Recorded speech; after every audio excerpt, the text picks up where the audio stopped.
നിങ്ങളുടെ favourite shows ഇനി ഒരിക്കലും മിസ്സാവില്ല. ഇപ്പോൾ C5 കാണും നിങ്ങളുടെ ഫേവറേറ്റ് ഷോ തികച്ചും സൗജന്യമായി. പിന്നെ വേറൊരു കാര്യം, നമ്മൾ 4 പേരിൽ ഒതുങ്ങണ ഇക്കാര്യം തല പോയാലും ഇക്കാര്യം മറ്റൊരാൾ അറിയരുത്.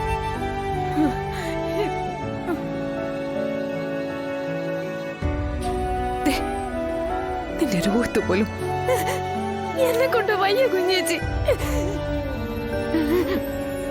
ഗർഭമില്ലാത്ത ഞാനെങ്ങനെയാ ഗർഭിണിയായിട്ട് അഭിനയിക്കുന്നത്? നീ അഭിനയിക്കൊന്നും വേണ്ട. 1-2 ദിവസം കഴിഞ്ഞ സത്യാമ്മ നിന്നെ പ്രസവത്തിനായി നമ്മുടെ വീട്ടിൽ കൊണ്ടുവന്നാക്കും. അവിടെ എന്തിനാ നീ അഭിനയിക്കാൻ പോകുന്നേ?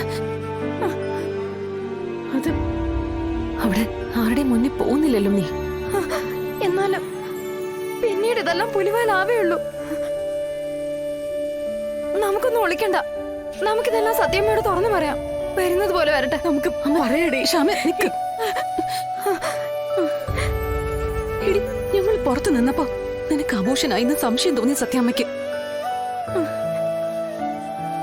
ആ നിമിഷം അവിടെ കുഴഞ്ഞു വീണതാ സത്യാമ്മ.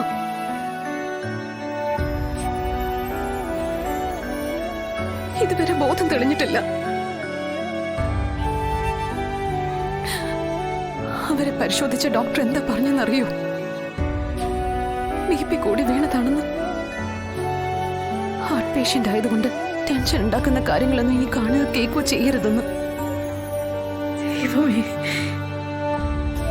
ബോധം അറിഞ്ഞത് ഹോസ്പിറ്റലിൽ വെച്ചായത് നന്നായി. അല്ലെങ്കിൽ ഒരു പക്ഷെ ജീവൻ രക്ഷിക്കാൻ പോലും പറ്റില്ലായിരുന്നു. അത് ആ സത്യമ്മ എഴുന്നേറ്റ് വരുമ്പോ മുന്നിലേക്ക് ചെന്ന് പറയട്ടെ, നിന്റെ കുഞ്ഞ് അബോഷനായി പോയിന്ന്. എനിക്കൊന്നും അറിയില്ല കുഞ്ഞേച്ചി.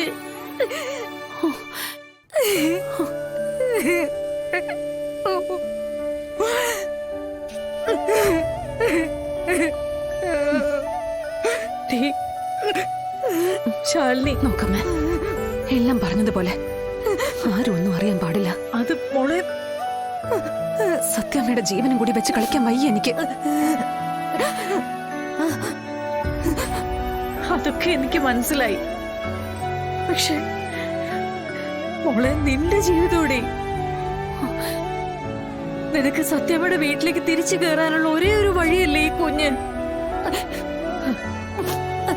സീമന്തത്തിന്റെ സമയത്ത് നീ ഗർഭിണിയായിരുന്നു എന്നറിഞ്ഞ സത്യമ്മ എല്ലാം ക്ഷമിക്കൂടി. ക്ഷമിക്കാൻ സത്യമ്മ ഉണ്ടായിട്ട് വേണ്ടേ?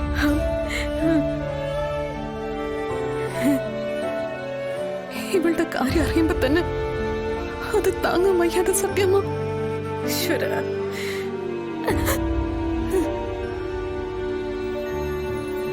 അമ്മേ, ഞാൻ പറയുന്ന പോലെ ചെയ്ത ആർക്കും ഒന്നും നഷ്ടപ്പെടില്ല. എനിക്കൊന്നും അറിയില്ല. ശാലിനിക്ക് ഇന്നലെ ഉണ്ടായിരുന്നതെല്ലാം നാളെ ഉണ്ടായിരിക്കും.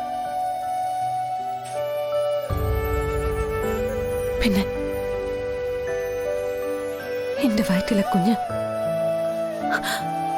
അത് ഇന്നൊരു ദിവസം ഉണ്ടായ പ്രതീക്ഷയാ. അതെന്റെ കൂടെ പിറപ്പിന് കൊടുക്കാൻ അമ്മ സമ്മതിക്കണം. നമ്മുടെ എല്ലാവരുടെയും നല്ലതിനു വേണ്ടി പ്ലീസ്. എന്റെ പൊന്നു മോളെ, പ്ലീസ്. ഡൗൺലോഡ് ചെയ്യൂ C5 ആപ്പ്. കാണൂ എല്ലാ എപ്പിസോഡുകളും സൗജന്യമായി.